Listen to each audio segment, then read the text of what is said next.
Ada juga di Facebook, komen komen-komen di Facebook. Terima kasih banyak-banyak. Saya bacakan daripada Sharifah Anis Sabrina. Harapkan pagar makan padi.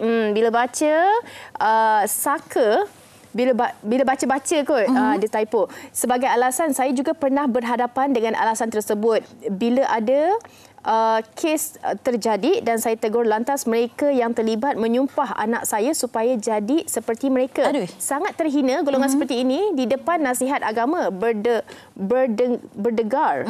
Dalam hati sendiri menerima perbuatan terkutuk. Ini secara orang kata secara halus dan senyapnya lah kan, gangguan seksual ataupun sebagainya. Okey, suara saya berubah sedikit. Okey, itu yang saya ingatkan tadi, supaya minum banyak air. Okey. Ini satu lagi komen daripada Mazilah Mansur. Setiap insan pasti tak sempurna. Untuk mengelakkan terjadinya kes pagar makan padi, jangan letakkan sepenuh kepercayaan kepada semua orang sekeliling, walau bagaimana akrab pun dengan kita. Sedikit daripada Halijah Hanif, ada suami yang lacurkan isteri untuk cari rezeki. Macam mana ni? Harapkan pagar-pagar makan padi. Ya, ini tadi saya sempat bersembang dengan Dr. Dan Puan Hajar, yang mana kadang-kadang wanita ni, kita tak salahkan wanita, fitrahnya memang sangat-sangat orang kata lembut hati, pemaaf dan sebagainya. Jadi bila suami melakukan sesuatu, merajuk sekejap ataupun membawa diri sekejap, lepas dah minta maaf, dia sejuk balik. Dan perkara ini berterusan, berulang-ulang. Dan ini menjadi salah satu budaya dalam keluarga tu. Dan terus orang kata anak-anak pun orang kata dah nampak macam okey bila melihat situasi ini. Mungkin doktor boleh kongsikan juga bagaimana sebenarnya untuk kita sebagai seorang wanita ataupun mangsa, untuk kita ada orang kata tahu berkenaan dengan hak-hak kita untuk kita terus menjaga keselamatan diri kita. Okey, memang dalam kes-kes sebegini kalau kita buat kaunseling, ramai mangsa yang tidak mau berterus terang. Sebab mereka rasa bahawa ini adalah, kalau dia berterus terang tu macam dia membuka aib keluarga lah, ataupun membuka aib ayah dia, ataupun mungkin membuka aib ibu dia. Dia mungkin dikatakan ibu tak pandai jaga keluarga dan sebagainya kan.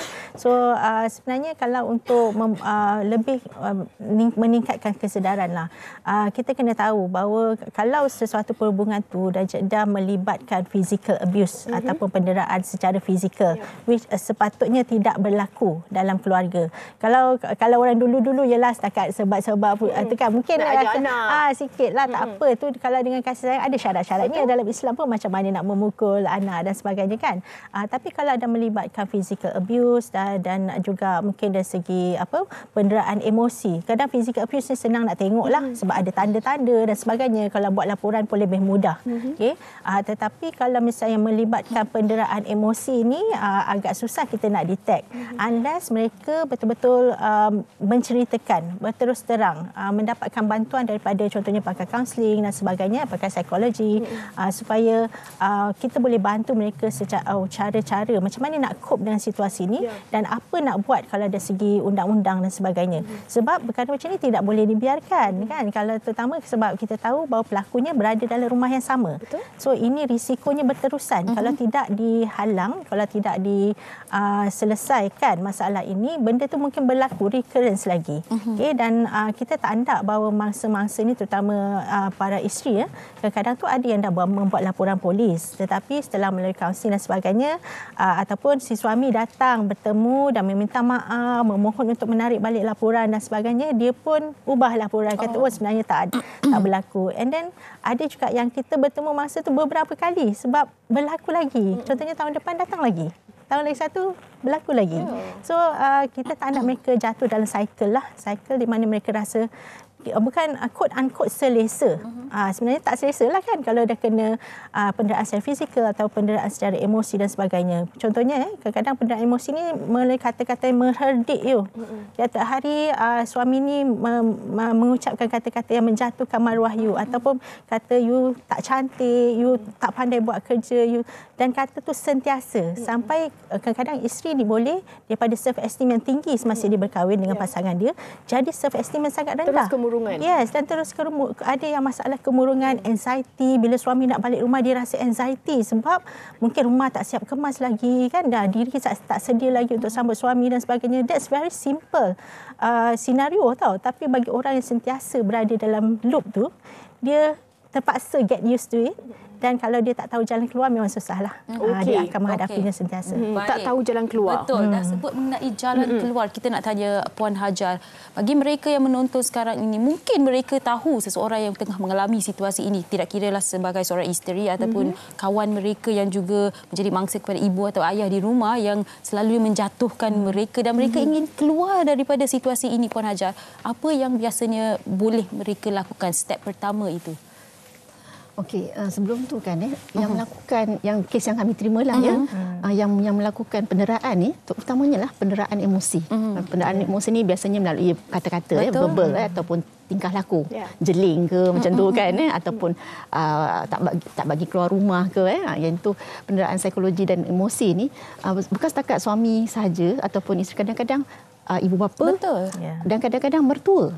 Kita pun dapat juga kes mertua, ibu mertua, bapa mertua pun kadang-kadang dan menyebabkan ini kes yang kita dapat wanita ni datang jumpa kami, dia kata saya dibesarkan dulu mak bapak saya memang bagi kebebasan apa semua dan sebagainya, boleh belajar, boleh bagi pendapat dan sebagainya, tapi dia kata sejak saya kahwin 5 tahun lepas ni dia kata mak mertua selalu kontrol. Bukan kontrol dengan perbuatan tapi dengan kata-kata, menyebabkan dia dapat anxiety. Kita pun diagnose dia, rupanya dia dapat keresahan, kecelaruan keresahan ataupun anxiety kan ya. Jadi kadang-kadang benda ni berlaku, jadi kena ambil maknanya ambil tahulah. Jadi maknanya di sini mereka yang menonton ni kita harap lepas ni cuba jika ada kawan-kawan yang bercerita kan dia bukan terhad pada suami saja yang mendera tetapi sebenarnya orang yang di sekeliling kita. Kalau pada kanak-kanak misalnya bukan setakat ibu bapa sahaja tapi caregiver, maknanya macam pengasuhnya, pembantu rumah pun boleh juga melakukan macam kita tengok di dalam surat khabar pun kan. Jadi bila berlaku tanda-tanda red flag tadilah, maknanya rasa takut ni, rasa misalnya sering ditakut-takutkan ataupun dipukul ke dan sebagainya, bolehlah buat aduan ya. Jika tak berani nak buat aduan, boleh hubungi mereka yang NGO ke misalnya. Kita ada beberapa NGO juga misalnya macam Rumah Teratai sendiri, WAO Women's Aid Organisation Baitur Rahmah dan sebagainya. Saya dengan Perkhidmatan Internasional Persatuan Kaunseling Malaysia pun boleh menjalankan kaunseling untuk masa-masa lah. Okey. Kadang-kadang apa yang mereka perlukan adalah sedikit dorongan itu untuk keluarkan rasa keberanian itu, sebab memang kita diajar untuk bersabar tapi perlu ada tahap bila kita harus bersabar dan bila harus kita keluar daripada situasi yang mengancam diri kita sendiri. Betul. Dan saya suka juga nak tanya, kalau kita boleh cerahkan kepada penonton, apa agaknya kesedaran yang sepatutnya dalam ahli keluarga, dalam masyarakat, komuniti dan seluruh rakyat Malaysia untuk kita buat secara berterusan untuk kita kurangkan kes-kes demikian. Puan. Satu perkara lagi yang saya rasa penting untuk ditekankan di sini, tak semestinya bila berlaku kes macam ni datang jumpa kaunseling ataupun buat laporan polis terus nak pergi pada penceraian. Sebenarnya ada banyak teknik terapi untuk membantu pelaku. Misalnya macam saya sebut tadi kan, bila kita dapat kes macam ni dan saya minta suami datang sekali, sebab kita nak assess pula tengok suami kan, dan kadang-kadang suami sendiri kata dia tak sedar benda ni berlaku kan, rupanya dia mempunyai sifat marah yang keterlaluan dan pada masa dia marah tu dia tak sedar yang dia telah melakukan misalnya mengeluarkan kata-kata yang buruk dan sebagainya. Jadi sebenarnya dia boleh belajar teknik menguruskan kemarahan, anger management teknik di sini. Jadi tak semestinya bila datang jumpa dengan kaunseling ke dan sebagainya tu terus kita nak suruh dia bercerai. Tak semestinya. Dua-dua belah pihak belajar berkomunikasi dengan lebih baik. Dua-dua belah pihak pun belajar untuk mengetahui pasangan dengan lebih baik dan bagaimana menguruskan emosi, stres dan sebagainya. Sebab kita hidup di zaman yang moden dan mencabar ni memang banyak benda yang streskan kita kan. Dekat traffic light dah stres dah. Express jam stres dah. Masuk nak datang tiba-tiba ni pun stres juga lagi kan. Saya dah 1 jam setengah dan sebagainya. Jadi benda-benda yang stres ni dapat bil bulanan stres lagi kan. Ini raya lagi dah stres. Patutnya happy tapi lepas ni dapatlah bil makin naik kan. Jadi itu semua benda yang stres. Jadi kita kena belajar sebenarnya bagaimana menguruskan stres, prioritize kita punya kewangan dan sebagainya. Sebab saya tengok kebanyakan masalah ialah masalah kewangan dan komunikasi. Ini yang menyebabkan tadi jadi marah, jadi bergaduh dan bukan setakat suami je marah, isteri pun. Jadi kalau isteri ada pun provokasi? Jadi isteri pun provok suami, suami pun provok isteri, anak-anak provok dan jadi satu keluarga tu tidak penyelesaian akhirnya. Jadi sebenarnya semua pihak kena cakna tentang perkara ini dan belajar, dan bukan setakat kita nak tuding jari tengok orang lain saja tapi tengok juga diri kita. Kan adakah kita sendiri boleh mengawal diri kita dengan baik kan, dan kita boleh belajar sebenarnya perkara ini insya-Allah. Okey, baik, dan mungkin doktor sendiri ada apa-apa nasihat buat mereka yang sedang menonton sekarang ini? Kesedaran tu tadi komuniti, bukan sahaja pada peringkat individu lah. Macam tadi cakap, memang kita sendiri perlu aware tentang apa cara-cara kita nak menghadapi situasi macam ni. Tetapi saya nak bawa kesedaran ni ke peringkat komuniti juga. Sebab komuniti sekarang kita semakin isolate. Kita makin membiarkan. Kalau keluarga ni hal masing-masing lah. Bukan macam zaman kalau masa dulu kan jiran tetangga pun tahu. Dia bukan kira macam kita nak menyebuk tau. Makcik bawang. Bukan fungsi dia bukan sebagai makcik bawang, tapi kita nak jaga keselamatan setiap jiran tetangga kita lah. Kalau kita nampak red flags tu, macam kita kadang-kadang ada keluarga yang bergaduh, dia menjerit-jerit boleh dengar sampai jiran tetangga. Tapi zaman sekarang orang buat tak tahu, kata jangan masuk campur kan. Tetapi kalau you sering mendengar dan kita sering mungkin ternampak perkara-perkara macam ni berlaku, apa salahnya kita mengambil tahu. Sebab ini untuk kebajikan bersamalah. Komuniti perlu mainkan peranan ni. Dia bukan kita sendiri sedar, kita sendiri hadapi. You perlu support, perlu sokongan daripada orang lain untuk jadikan mangsa itu lebih kuat. Okay, dan mungkin kita boleh bantu pelaku tu untuk ubah dia punya tingkah laku sebab dia sedar ada orang lain yang mengambil tahu tentang kebajikan keluarga dia. So ini sangat penting. So battle ni bukan seorang-seorang. Ni kena sama-sama bantu-membantu dengan niat yang baik untuk kita jaga kesejahteraan psikologi semua orang di keliling kita. Dan satu lagi saya nak tambah, kalau kita nak ambil tahu secara orang kata dalam segi kebaikannya, jangan jadi judgemental lah. Menilai seseorang atas apa yang berlaku kepadanya. Betul.